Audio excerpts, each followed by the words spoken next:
This is the Horse Radio Network.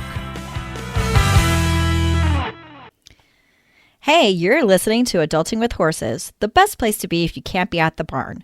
We are your co-hosts and equine authors, Heather Wallace and Natalie Keller-Reinert. As crazy horse girls, we don't take ourselves too seriously in the saddle or out.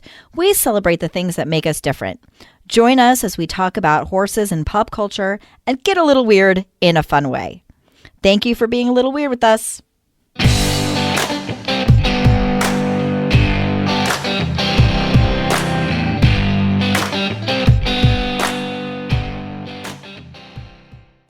Well, it's fun, Natalie. We haven't done one of these in a while, but we have a guest host today. Is this going to take away from my position as like co-host? Now we have a guest host. Am I diminished? Replaced? Shit. Well, it could have been a nicer person. I'm not taking over. No, she's not taking it over. She's got her own podcast, okay? She doesn't need ours. Oh, that's right. We only allow on-seasoned podcast hosts here. No, but she is a friend of ours, and so I want everybody to welcome Susan Friedland, who is a podcaster at the Horse Illustrated's Barn Banter. She is an author just like we are, an all-around cool-ass chick. Oh, wow. Thank you. You're welcome. It's true. You know I always talk about you in a nice way into your face. No, I'm just kidding. I always talk about you nice. Yes. No, I always say nice things about you. I expect nothing less from you, Heather, than to say nice things in front of my face.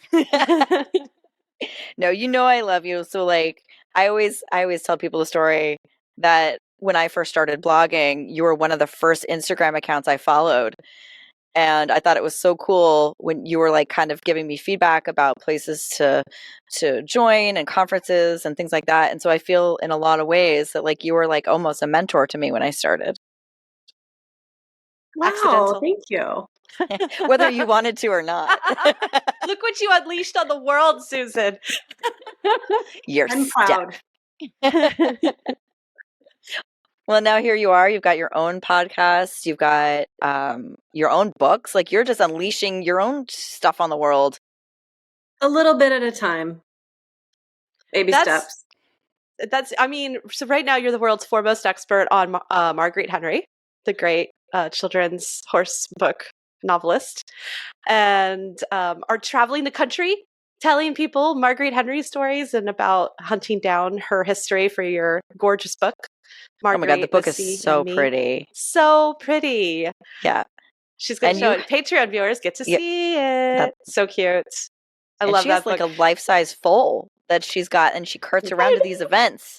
Let me tell you something. She's good. When she came to, was that Kentucky last year?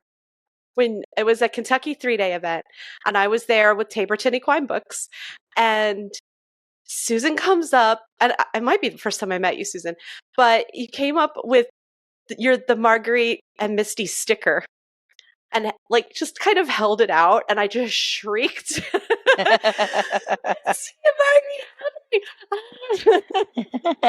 Yeah, well, you know what, Natalie, that was a monumental thing for me because, you know, as you guys know, as writers, sometimes you're in your own head and I'm like, okay, Marguerite's so cool. And I love Misty of Chincoteague and I'm going to write this book and it's going to make people smile and want to reread all those amazing books from childhood. And I'm going to make a sticker because everyone loves stickers. And you really don't know until you're out into the world. You know, maybe it's just this fantasy I have. Yeah, right. Like, are people actually going to read it?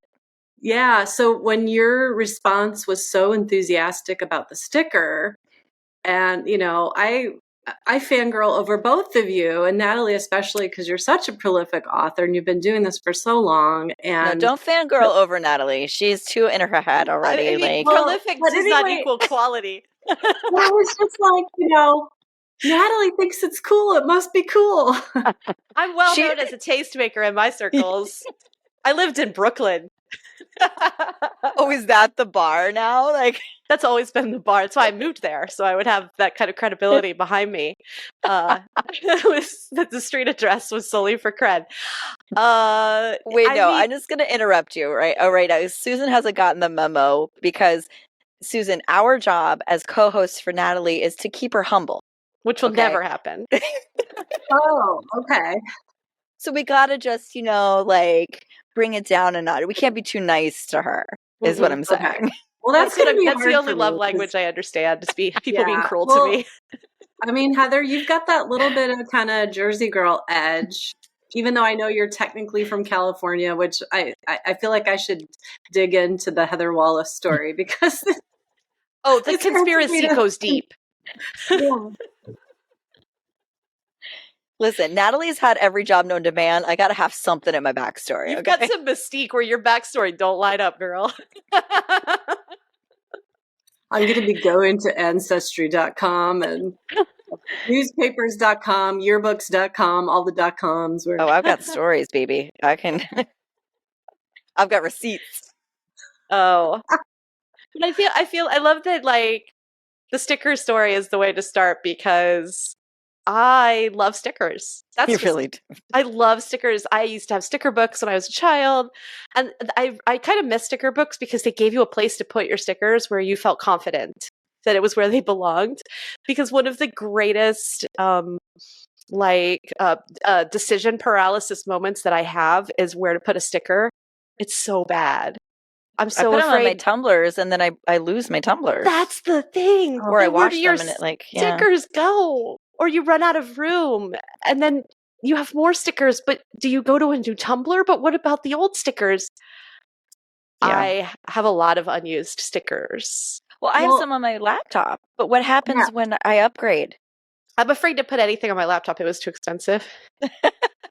Well, I have a case. I have a case around my laptop. That's it's good. like a That's what I protective should case. do. So I put it on the protective case. Because mine's very dirty too, so that would make the most Well, sense. you know, you two are giving me a great idea, and we could do this together. Combine Ooh. forces, create sticker books for adult horse girls. Oh my god, that's so cute. We should totally do that. I think I have that in my notes app somewhere. What don't you can have in your notes app, Natalie? That I is mean, Jesus. for damn sure. But you can get sticker sheets made. And every time I see a sale on different like productions from Sticker Mule or something, I kind of go and be like, if I were to drop everything today and do this promotion, what would I do? And I have considered big sticker sheets, but a book would be even better. We could put book all of would our be fun. characters in them. Hey, we could even make like themed days where you can have like like if you go to an event like Retired Racehorse Project, you have to like get a certain number of stickers, like go on a sticker scavenger hunt. Oh my God. Or my like gosh. Equine Affair, you could do like a Taborton Books Trafalgar sticker hunt where you got to like go up to Jim Masterson and get his sticker from him, or you know what I mean? Like that would be kind of amazing. This is the best idea I've heard all year. And here we are close, almost 365 days of a Well, great year. 2024. And you just killed it. Susan started it. Heather brought it home. I'm going to take credit for it. No. Listen, this is a collaborative effort. It is officially documented on this because I will edit you out, Natalie. That okay? is the problem with you being the editor. That is the issue. Oh my Susan, gosh. let's go. Oh, Okay, an gotcha. idea was born. I'm so excited. You know what? You can have credit. It's fine. Well, that's okay. We need you to do like the hustle and the marketing because You like need to that's do your the hard jam. part. See, I'm an ideas person, but I don't know how to execute because I've never done a sticker book. But I was at Hobby Lobby earlier this week looking for some stuff, and I saw a little Christmas like nativity sticker book, and I was drawn to it because stickers, and I'm too old, obviously. But then I thought of a 7-year-old that I know that I'm not related to. It's just a 7-year-old that I know, and I thought she needs to have this, so I bought it.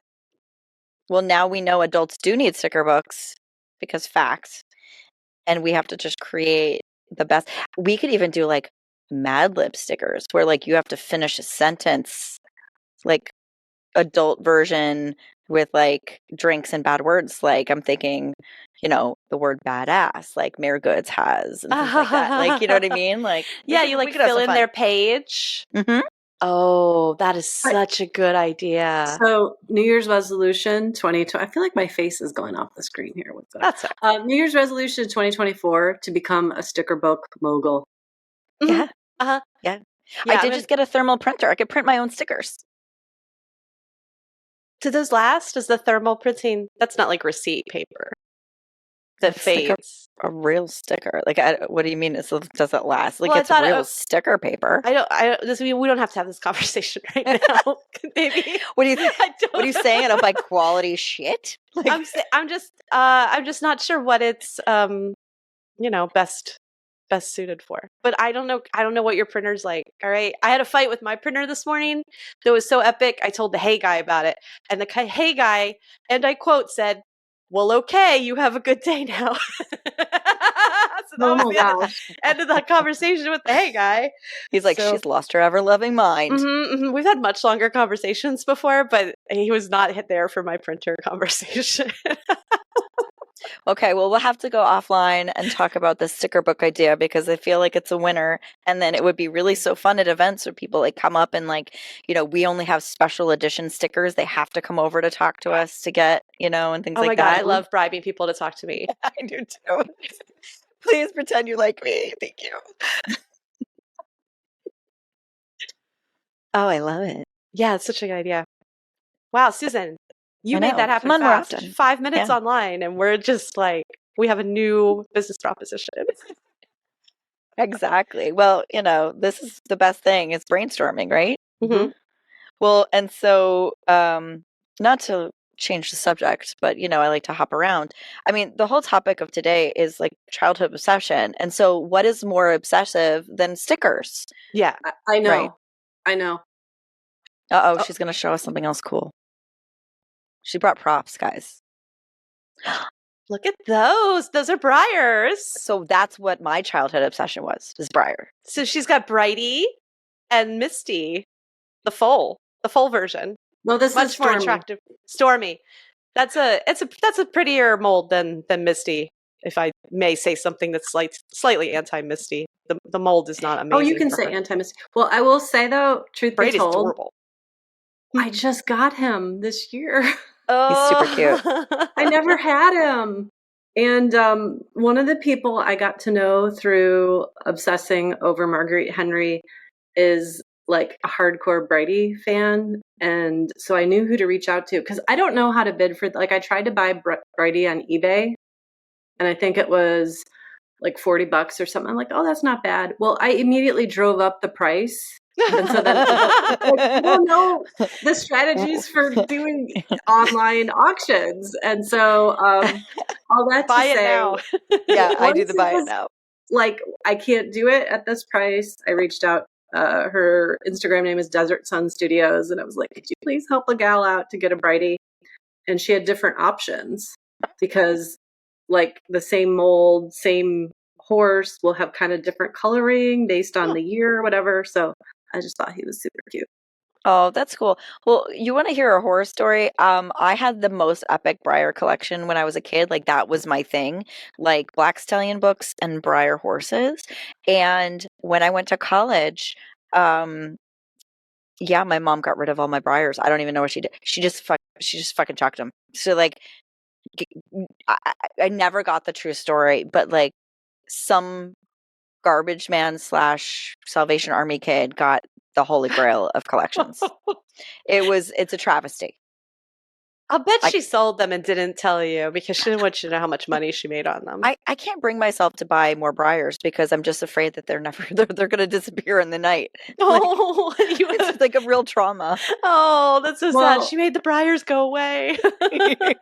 I'm so sorry to hear that, Heather. And I don't know if this will make you feel any better or worse, but as you know, I taught middle school for many, many years, and there was a theme. Now, I didn't read it a lot, but when students would write like a personal narrative, at least 3 different times, there was some storyline of the kid went to summer camp, came home, and the parents said that the dog ran away.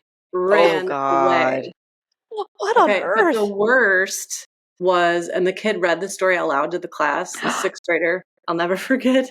Oh my God. He had a pet rabbit and he went somewhere and he came home and the rabbit was gone and his grandfather had eaten the rabbit. But the kid was cracking up as he read the story. And I do believe it was true.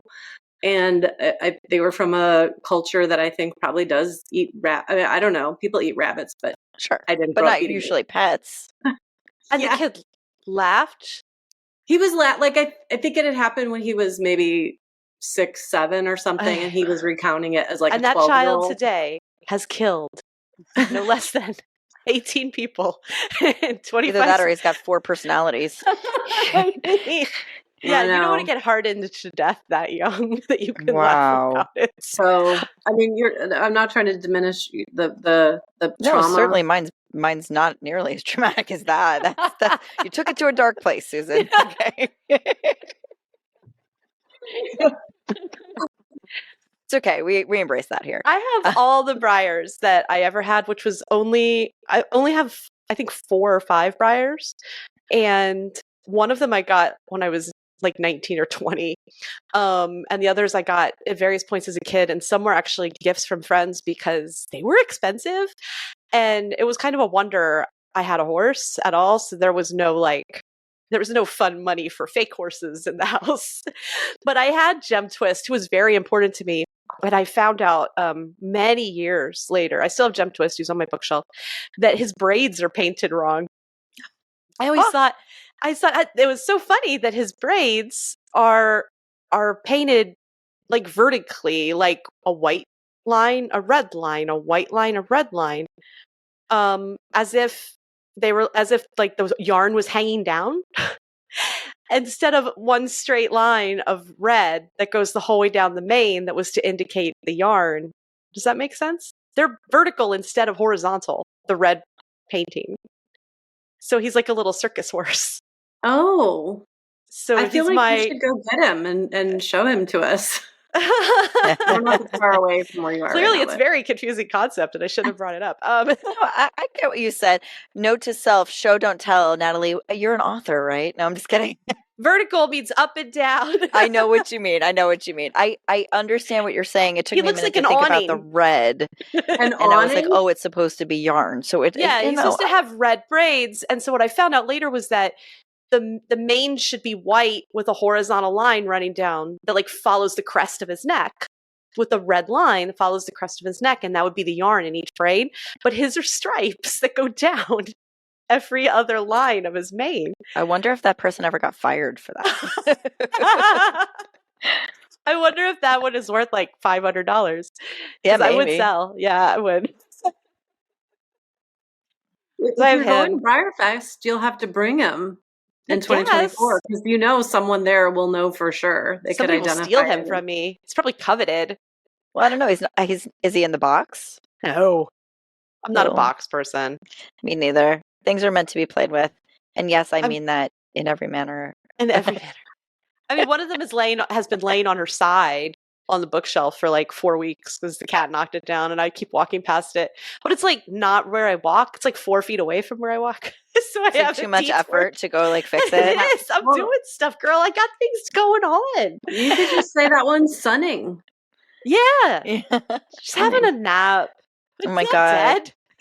This is my favorite time of year, not to digress, but I love to, is I went off to finally saw my horses for the first time in a couple of weeks, and Delight was like laid out flat on the sand, just sunning himself. And it's my favorite time of year when they do that. And then I went in and I sat on like my little hay ball to sit with them, and they both came and stood over me and watched me for about half an hour while I just sat there with them. That's really nice. It was really Everybody's cute. chill. It's windy here, so it's like drama season. But I was on a phone conversation yesterday, and it was like a fairly important conversation, and I was, feeling out the vibes, and I was watching Ben, and it was the middle of the afternoon when I would usually ride him, and I watched him just lie down and stretch out. I thought, the vibes are good. We're good here. Ben doesn't sense anything bad. Yeah. Gotta trust the vibes. So my Briar is definitely napping. But yeah, I didn't get to obsess over Briars too much because of the price point. I had so many different kinds of horse toys. So I had like stable of many breeds, let's say, somewhere the My Little Pony breed. I had the My Little Pony stable, and I was obsessed with that. Oh, I yeah. had Barbie and her horses, but I loved My Little I Pony had a stable. She-Ra horse. Remember She-Ra? I love She-Ra. I hear she's got a show. Like, I guess He-Man's back. Oh yeah, I think so. Maybe on like Netflix or something. That's what I hear. I don't know. I had a see-through pink She-Ra horse, good size, and I took it in the bathtub. That's where all my toys ended up, and and it got soap inside of it. It wasn't nearly as attractive after that. What about, did anyone have like the Rainbow Bright unicorn horse? No. Is that pulling it like way out from the 80s? It's a little like I liked it. I'm older than you guys, so. Well, did you have Rainbow Bright? Or like I've heard of it, but I was probably in college. I don't know. Like, oh my God, you were not. Now that would be like the perfect time to collect Rainbow Bright-esque things. If you were in college, you'd be like, I'm so obsessed with Rainbow Bright. It would make perfect sense. Because it was slightly before my like collecting toys time where I liked it, but it wasn't on very much for me. So it was My Little Ponies for me. Yeah, I loved My Little Ponies. I'm not gonna lie. I actually have a My Little Pony Halloween costume I bought for this year, and yes, I do wear it. It's a onesie. So, but is it classic My Little Pony or new? It's new My Little Pony, and no, I didn't have any pictures taken of me in it this year, but I will. Yeah, I should hope. I'll get that done for you. You should bring it on the cruise. That sounds like an amazing idea for formal night. I guess I better find something to go with it. That or I'll just wear a tux. You could put a lead rope on me and be like, this is my furry. It's the furry cruise. Yay! It's ridiculous, but I would probably do it. Yeah. Do anything for the likes, right? No, I would just do anything not to wear a dress. Let's be honest. I'm not a fan of that. And so, yeah. So, Susan, I don't know if you know or if it's too late, but like Natalie and I are going to be unleashed on a cruise in the middle of the ocean in February. And it might be a good time. You should probably think about coming. So I don't even know what to say. I'm so flattered. I don't have a great history on boats. Like a ski boat on a lake. Cool. I went deep sea fishing many, many moons ago and got very seasick. I get seasick. Oh, okay. And so I don't know if I'm a landlubber, as they say. Vibe. Yeah. But it sounds amazing. Well, we'll take pictures and if we dress up, we'll tag you. Yeah. We're going to go out of our way to make it as ridiculous as possible. So I don't think I have to go out of my way at all. That's just where I idle. The channel marker is here. She goes for it. Yeah, I will. Right. My problem is I got to find the outfit because I don't know where I put it. That just tells you I have that many. Just blends in with everything else in your closet. Your My Little Pony outfit. That's correct. I've got a whole section of stuff that I could pull out. I'm just going to wear plaid. I'm going to be a lumberjack. Plaid on a cruise. That's a weird vibe, but whatever, man. I know. I like it. So, okay. So childhood obsession. So we've covered the Briars, the My Little Pony stickers, of course. I was really into the Black Stallion movies. I read the books, loved the books, but the movies, those are my go-to. Like those are my, what do they say, Roman Empire kind of vibe. Like there was something about this amazing wild horse and this boy with a special relationship with it. I'm like, that's awesome. I just always was like obsessed. Books, hardcore for me. The Black Stallion books literally made me who I am as a human. I've only seen both movies one time each. And oh my. They didn't do it for you, huh? They didn't do it for me. I mean, very pretty. Super pretty, like in the beginning. But I was like, I don't know, they just kind of movies tend to lose me. anyway. Yeah, you're not really a TV person. Mm-mm. No, and adaptations never make me happy. Ever. Which is why I'm learning screenwriting. Because you need more things to do. Everyone needs skills. So you're saying if they made like a Misty of Cheek book, like you wouldn't watch, movie, you wouldn't watch it? Natalie? I don't know. Well, there is one. It's from the 60s, and they show it every year during Pony Penning Week. And it's kind of fun because the foal that is supposed to be Misty was, I don't know if it was a bay, it was a dark colored foal that they kind of dyed to look, like a Palomino Pinto. And so there's some scenes late, like toward the end or somewhere in the movie where it's like, oh yeah, I think the horse's name was Emma, if I remember correctly. But the people of Chincoteague are very proud of it because it was shot on location on Chincoteague Island. And so there were just a handful of actors, like the main characters. And then all the, people that are the extras and kind of smaller parts went to Chincoteague locals. And that's cool. Yeah. So I've seen it, on the big screen, and I have a VHS of it, which I don't have a means to play that back. But it's a sweet movie, but it definitely, from the era, some of those older movies are slow moving. Yeah. Yeah. And I think in most cases, a book is better than the movie. Oh, agreed.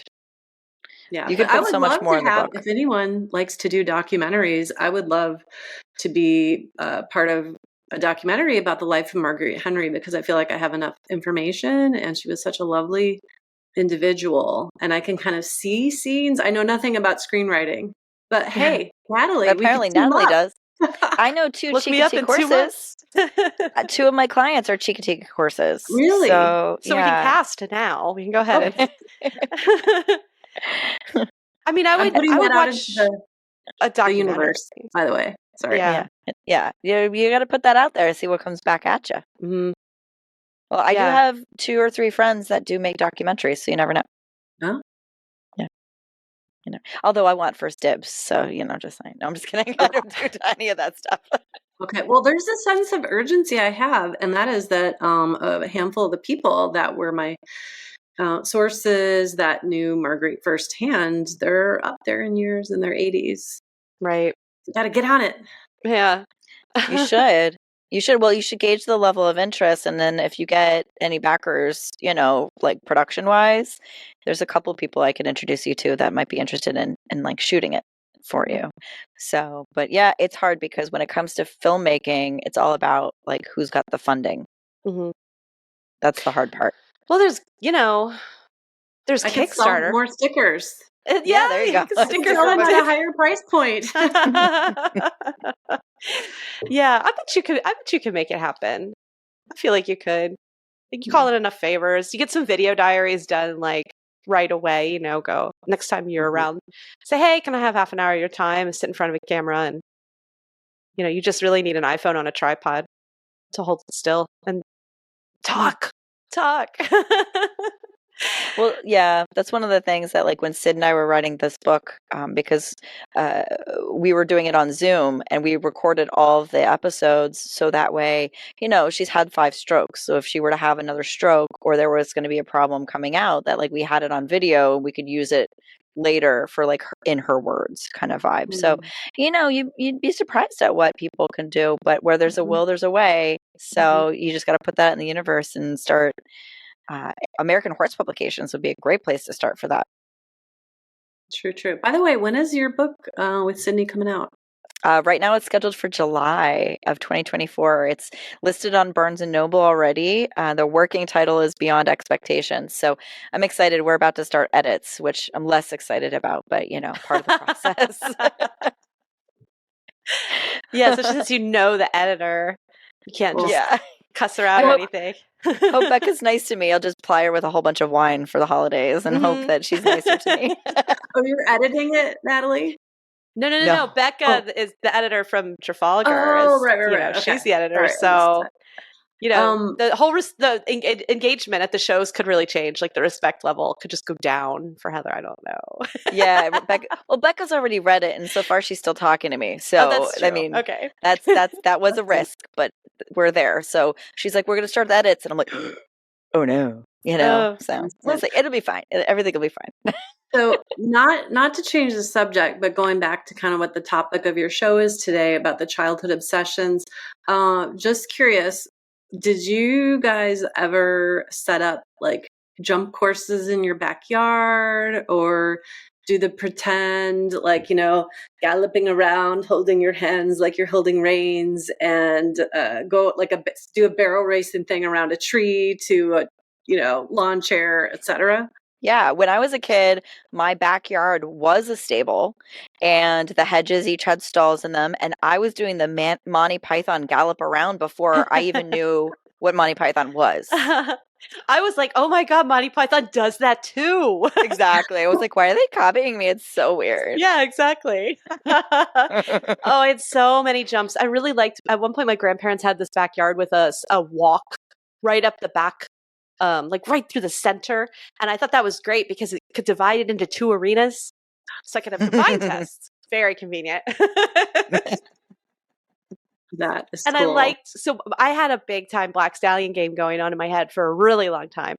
And I lived in a place where I could like ride my bike until late at night. And there were street lights every so often. So my street lights were my quarter poles. And so I could put on these races for myself in my head that I narrated, dictated to myself. With the streetlights, I could like time myself and make sure, I was the fastest horse in the quarter and stuff like that. And this kid came out one night and he was like, why do you keep riding your bike by so fast? Like, what's wrong with you? And I was like, nothing. I just like riding my bike fast. Oh my God. It was really embarrassing. Well, we used to do a lot of road trips when I was a kid because we would drive out to visit family in Kansas. And, there's a family of 4, so it's cheaper to drive. So every time we passed a field, I would like imagine a horse like wild and free, just like running in the field, like alongside the car, like it was trying to chase me. It was like the dream I would imagine horse. I was riding it. And I still do that sometimes. Like I don't gallop. No, I still do sometimes. I look out and I remember doing it when I was like 6.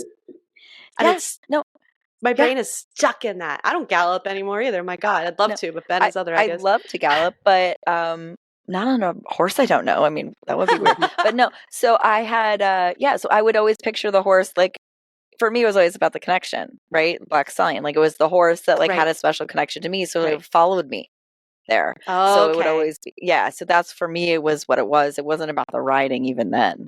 Yeah. Susan, how about you? Did you ever do anything like that, or am I just a weirdo? Oh yeah, no, that's why I asked, because I was kind of like fingers crossed. Please say you did that too.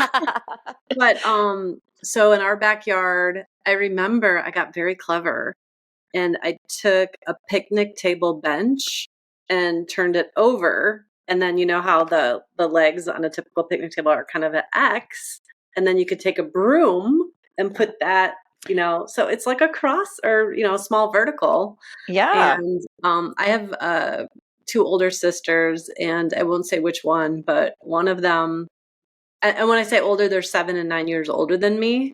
And they wanted a dog, and then my mom broke the news that they couldn't get a dog because they were getting a baby sister, and they were thrilled. So like we have a good, even though I know one of our friends said that my sisters didn't like me when I was little and that I was bratty. That wasn't the case. So she was a good sport and was playing with my horsey, pretend horse game in the backyard. And so I'm guessing she was a late teenager going around with me. And we were doing our jump course, and she totally missed and like fell down. Whoops. Rotational fall. Yeah. Well, no, I don't know. And this is the same sister. So I was not, both my older sisters played softball and I didn't. And, but like my dad, and we would play catch in the backyard or whatever, and, hit balls for fun. And so the same sister that had the jumping accident was trying to show me how to swing a baseball bat or, with the softball. And so she was like, no, don't do it like that. do it like this. And she full on swung and it went straight through the window of the house. Like, yeah. So, okay. So not quite like that, but, yeah. So definitely did that. But the other thing I did, and I do remember this, because of my older sisters, it's their fault that I didn't get a horse till I was, a mid teenager after saving money for so many years because they were in college and, it's expensive. My parents were paying for their tuition. But with that, I, like had opened, like a savings account when I was young. And then also had this like hope chest. I don't know if you guys remember that, like brides with their hope chest. And my hope chest was a horse hope chest.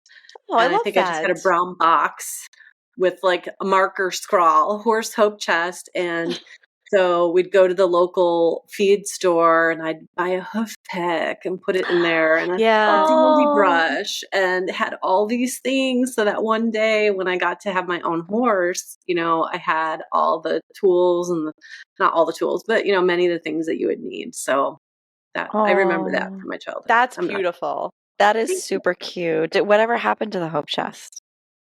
Well, I got my first horse, Daytona, which, young person, first time horse owner, should not get a green 3-year-old, but you don't know what you don't know. He was a quarter horse. He wasn't crazy. He was just really smart and really stubborn.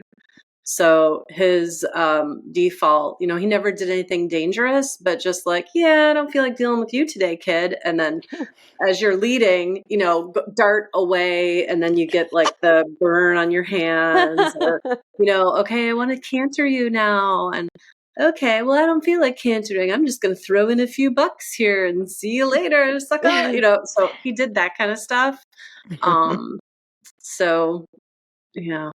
Did you like look at the newspaper every week and look at the classifieds, right? And like highlight the horse that's for sale and be like, I could get that horse, right?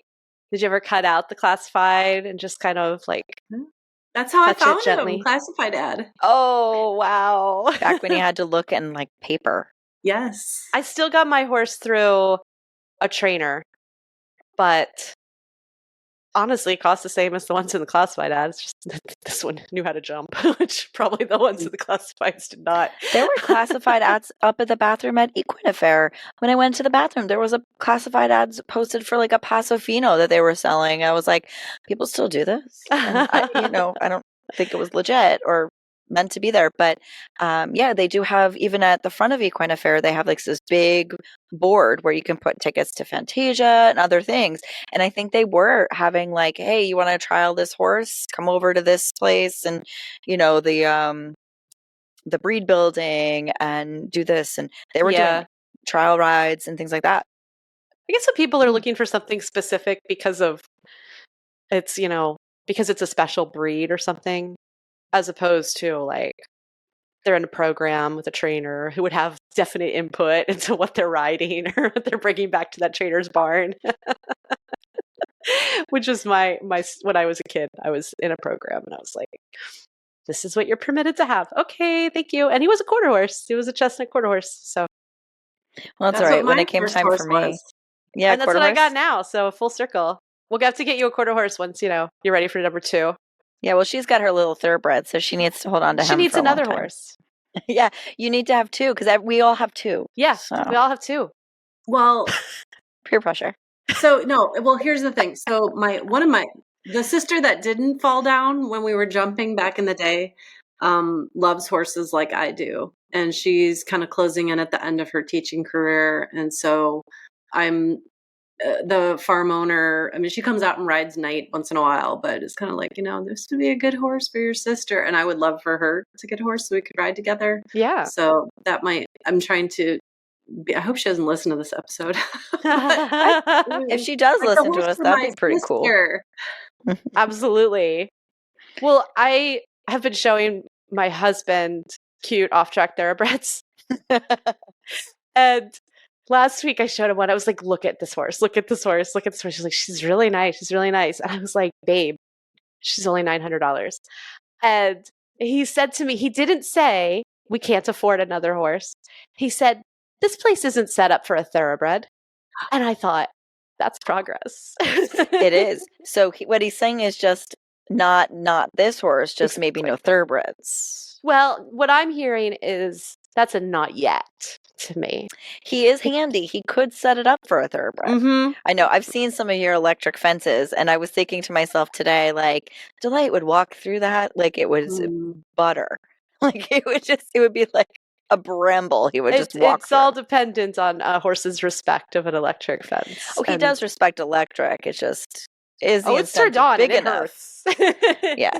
No, he's a sensitive Sally, that one. But yeah, but I still don't want to rely just on electric. Yeah. I do. It's been really useful for planting and rotation though. I'll give it that much. Yeah. Like to stop the place from turning into a sand lot, or say I want to seed this area, or I want to rest that area. Having a horse that respects temporary fences, it's pretty useful for that. I like that. And also if trees fall on it, I just pick it up. That is nice. And I still have a tree down in my back from the hurricane. I just have temporary fence around it because I haven't sawn that tree up yet. Well, can you just make it into a nice jump? I could, but it's down over my back perimeter fence as well. Oh, yeah. It took down the fence. I am blessed with many logs. That's the thing. I have a pretty wooded terrain up in Vermont. I bought my own little chainsaw, and Jay has his major chainsaw. And I have yet to chainsaw anything because in the summer it's very spidery and buggy, and in the winter it's too cold, so you have to get that sweet spot before when it gets warmer but everything's still relatively frozen, and anyway, I haven't done it yet, but I should get video because I'm sure it'll be pretty fucking funny. That's what I was going to ask you. And I also would just like to pause and reflect here that we went full circle. Well, I don't know if it's a circle, but we went from stickers to chainsaws. That's the beauty. Childhood obsessions and adulthood reality. That's true. We wanted fluffy ponies. We got chainsaws because fluffy ponies require a lot of weirdly masculine outdoor work. That is true. It's so funny the things that we know how to do and the crap that we can use or that we don't bat an eye at, that we only because of horses. It was like we did the trailering episode. Oh yeah, and how nothing makes us feel more powerful than being the chick in the truck with the horse rig in the back. Yeah, my husband can't back up a trailer. Exactly. I'm like, move over, son. These male purview things, and we just own them. Because we want to take our pony somewhere, dude. That's right. So childhood obsession makes for women who are willing to do and learn anything to make it happen. Oh my God, that's it. That's so true. So when I need to learn how to drive a trailer, I can come to you guys. Oh, yes. You'll teach me how. Yeah. Well, Natalie apparently has driven it all. I've learned to drive with an SUV in the wilds of New Jersey. So that's a vibe too. So I've driven with you. I've been in the car with you driving the streets of Lexington. I remember. You're both alive, okay? I don't want you ganging up on me on this episode. No, I'm just kidding. You can gang up on me. I would like to learn to drive a semi-trailer. And when I, years ago, I sort of ran a barn for a girl that rode hunters at a high level. She was 13. And she was obsessed with, I think Freightliner was her brand. She wanted a semi-trailer, a horse van, so badly. To her, that was the symbol of equestrian everything. Because, a lot of these big trainers have those enormous not-for-hire vans. Right. And it was so funny. I was like, what's wrong? She'd be like, look at that truck. She'd be regular trucks, going down the interstate while we're going to a show. She's like, oh yeah, there's a Freightliner. You're 13. I want a horse box like they have in the UK, but they're so goddamn expensive here. That is definitely what I would like. Is that why we don't see more of them on the roads? Because they're expensive? Probably. Yeah, you see them sometimes here. You see them sometimes. I see them every once in a while at Equine Affair, and I always jump in the back, and I'm like, I could do this. Because it's so much easier to drive rather than hauling behind you. It's all connected. And, but what I noticed about those, because I did some research, because I was willing to put in some time and money, they're all V6s. How do you haul weight like that and not have a V8 at least. There must be something to do with efficiency and braking and the number of axles or something like that it's just beyond me. Yeah, it was crazy. Because they take them all over Europe. Yeah, but Europe is relatively flat in some areas. If you want to think about Never that mind. for I'm a going to moment. retract Yeah, that statement. That's fine. Yeah. You can edit that out. No, I do think there's a resistance in the US to having a vehicle that is like just for one thing. A lot of people drive their trucks everywhere. Like I have a car and I have a truck, and I only drive my truck for things that require truck use because it costs a lot of money to drive a truck. But a lot of people will drive their huge diesel, like, oh, I got to go buy a loaf of bread. I can't do that. And I think there's a resistance to, I'm going to buy this vehicle that I only use every 6 weeks to go to an event or something. Listen, I have a horse trailer. I haven't driven it in a year. Well, that's what it's not the whole vehicle though. It's just a trailer. You drive the vehicle every day. I do. You're right. And it's a hell of a lot cheaper because I got it for like a song and a dance. And so the fact is, it's what kind of dance? It was honestly, you really want to know how much I paid for it? No. I was making an innuendo. I do. I did the lambada for this bitch. Okay. It's a 2010 Shadowlight 3-horse slant load combo. So it's a slant stock combo. Yeah. I think it retails for like 13-14 grand. I got it for $5,000 with only like 5 uses under its belt. What? Yeah, because it was given as a gift to the owner who had survived breast cancer, but she was too scared to drive it. And so she only drove it with friends a couple times, and then it just sat on the property. So when I was looking and thinking about getting a trailer, she was like, well, I'll give it to you for $5,000. I said, sold, here's cash. And, I was like, woo. Yeah. And so even though I don't use it all the time, my barn owner borrows it or I have it for emergencies. And like there was a year I used it like 7-8 times. It's just, so it's already paid dividends. It's another one of those things like who would have thought the kid with the My Little Ponies would be like, all right, well, this is my specific horse hauling apparatus. I did put a sticker on it. Oh, what? It says on the back, hey, get off my ass, I think. And it's got like 3 horses on it. Profanity. Yeah. And then she had a quarter horse sticker on it. And then I got another decal that I haven't put on it yet because I need to clean it first. So that's the barrier to entry on that one. But I think it said something like, if you can read this, you're too close. Right? Something like that. Like I have to be irreverent in my trailer. Yeah. I have a plan. When I get a trailer, I am going to put stickers from different events on it. So I'm going to put a Land Rover Kentucky sticker on it. Any event that I go to, I'm going to get a sticker. And I saw one the other day that I really liked that just said 3, 2, 1, have a nice ride. And I was like, oh, I'm having that. I'm putting that on my trailer when I have my trailer. So that's my plan. So stickers, yay. Yeah, back to stickers. I think this is a done deal, Susan. So if you ever decide to get a trailer, you can come to us first and we'll give you some advice and stickers about it. So during the pandemic, I was really bored and I was having this kind of life transition, which people can read about in Marguerite, Misty, and Me. But I was like thinking of all the empowering things I could do to just, further my horse self, which I felt had to kind of be in the background in my failed marriage. Spoiler alert. So anyway, I screw that guy. I did this poll on Instagram and Instagram stories about trailers. And I was like wondering like, okay, ramp versus step up, gooseneck versus bumper pull and all this. And I learned so much from just reaching out. And so I wrote a couple blog posts, which are on Saddle Seeks Horse, which is kind of funny because like the people come to see those blog posts and it's not like I'm the expert. I just like took information from other people. So now I'm inspired to listen to your trailering episode. Oh, you should. I think that's one of our most popular. It is a very popular episode.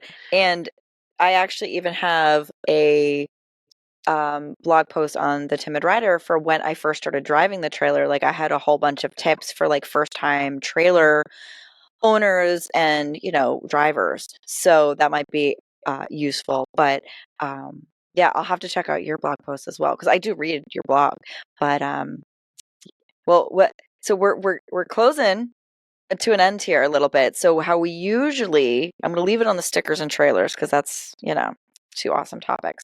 But we usually end the last few minutes with an adulting win of the week. So we pick something that it was kind of like a good thing about adulting that happened to us or that we did this week.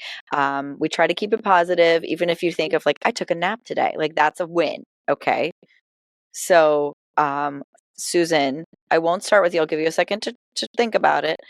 I will put the pressure on Natalie because I love to hear her go, ooh, because she's surprised every episode that we're going to talk about it. That's a lot of pressure. Every time I do this, then I have to sound confused. Well, I get lost in my thoughts, and I forget where I'm at a lot of the time, and stuff happens. I tried to do something today and it didn't work out, but it was forethought. I was going to go buy some drainage rocks to put in an area that gets muddy because we're supposed to have like 3 inches of rain this weekend. But I put the wrong location into the Tractor Supply app. So I went to a store that didn't have the drainage rocks.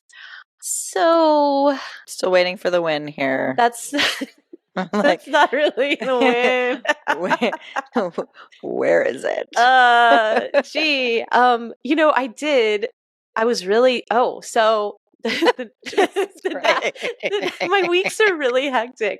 But I put a new book on pre-order. Okay.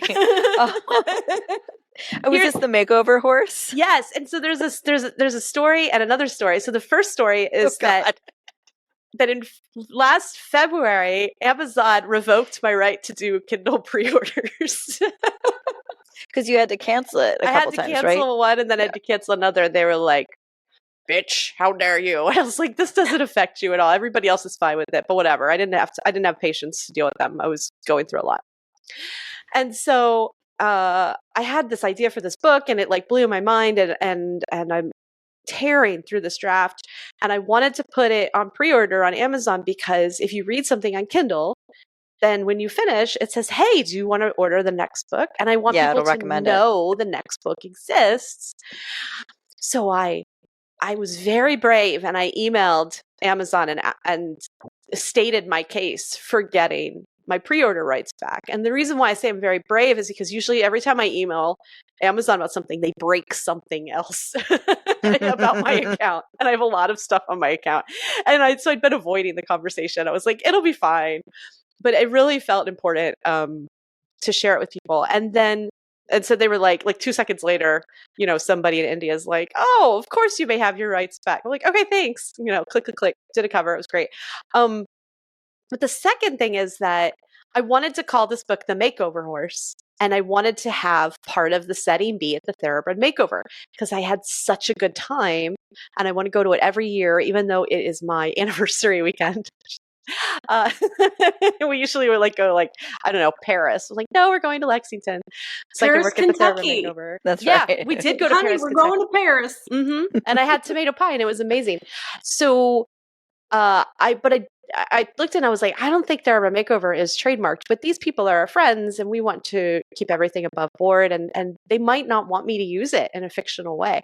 So before I made the title official, instead of making a fictional stand-in for the Thoroughbred Makeover, I sent them an email and I was like, this is what the book is like and it's a romance and I think the Thoroughbred Makeover would be such an awesome setting. And they wrote back, yes, please do use the Thoroughbred Makeover in your novel. And I was so uplifted and excited about that because I just think when I started in writing online, I started with Retired Racehorse Blog and it was it was like me. I was just writing this stuff and nobody else was doing it. And now retired racehorses are this huge, huge market and deal. And I'm excited to sort of, get back into it in a small way and be like, okay, I'm contributing a little bit. Yeah. And it's so much better than your Tractor Supply story. Yeah. The Tractor Supply story did not work out. And the other day I was tired and instead of working, I read a whole bunch. So that's a win. Yeah. It was a good book too. Susan, do you want to go next? Yeah. Oh, okay. Can I tell a real short one and then a little bit longer one? Okay, we have 5 minutes. Okay, so the Sorry, I short took one is, as you guys know, I sell my books direct through a Shopify store, and I had this dear woman from Canada who was trying to place an order, and I didn't realize I didn't have it set up for Canada, and I'm not super techie, and so I was trying to figure out how to, sell her this book so I could sign it and everything.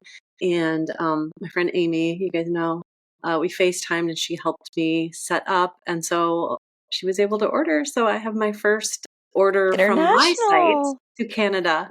But the other one is with Marguerite, Misty, and Me. I've sold the book, and a lot of people are like, "Oh, I can't wait to have my, fourth grade granddaughter read this." And I'm thinking, oh, not that it's bad information, but they probably should read a Beastie of Chincoteague first. And just my writing, I'm an adult. I've been writing for adults for a long time, and I'm not writing in kid language. And so I sent the manuscript to a children's book editor to create a middle grade version of the story. That's That is So we just got it back. amazing. Yay! So I'm excited about that because I would really love to just, Marguerite Henry doesn't need my help at all, but I would love to shine a light on her author career and also shine a light on historical research as a former history teacher and shine a light on the awesome Chincoteague pony subculture. So it's very That's so exciting for cool. me. Thank That you. is amazing. Mhm. Congratulations. That's really, really cool. Well, mine is going to be real subtle. Well, so everybody who's been listening, like this is a really tough time of year for me. Back-to-back events, Thanksgiving. I'm the mom, so I have to do all of Christmas. And so basically I'm drowning and I'm constantly ready to have a nervous breakdown. So all my book stuff is pending until January. And I have just decided that I'm taking a vacation. I'm taking a true vacation. I told everybody I work with, I said, you're not getting on the schedule till January. Happy holidays. I love you, but I will not be responding for the next 2 weeks. And I've quit. I'm done. So I'm just going to focus on getting a little bit of rest, much needed self-care. And and my horses are going to be a big part of that because they've been sorely neglected these past few weeks. So, I spent some time with them in the paddock, and I decided that I've been hustling for so long. Now it's time for me to just kind of circle the wagons and take a little bit of care of myself and my family for the next couple of days. So That's awesome. I'm envious of you because I'm definitely headed for a crash. Oh yeah, no, I'm trying to circumvent the crash. Like I feel it coming. I'm on the verge of tears every day. Mhm. And I said, you know what? I don't have to be. It's No. okay. No. That's okay. So cool. So yeah. So that's for all those adults out there who don't have cool books coming out.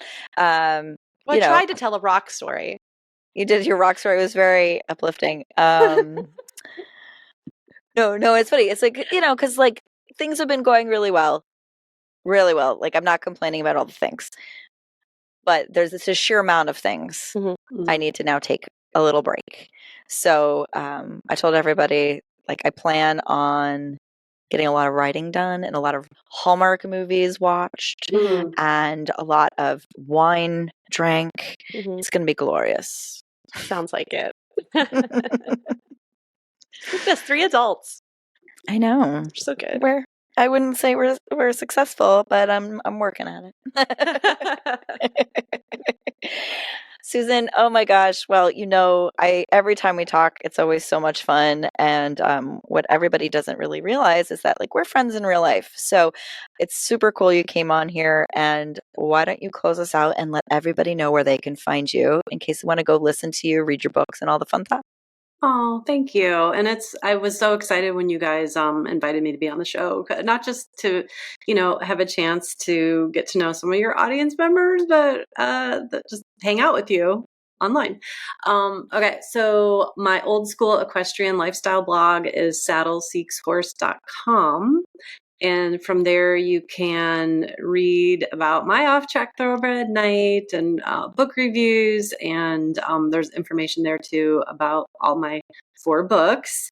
And then as far as the podcast, Barn Banter is by Horse Illustrated. So if you just headed over to the Horse Illustrated website, actually, no, like in Spotify or wherever you listen to podcasts, you could find the Barn Banter podcast there. And follow me on Instagram or Facebook, Saddle Seeks Horse. And yeah, it was really fun. Thank you. Oh, you're so welcome. Thanks for coming on, and make sure you guys go check out her book, Marguerite, Misty, and Me. Thank you for being a little weird with us, Horse Girls. If you like what you hear, make sure to subscribe to the podcast on your player of choice. Follow us on Instagram at Adulting with Horses Podcast, or even better, join our Adulting with Horses Clubhouse on Facebook, where you can become part of the show.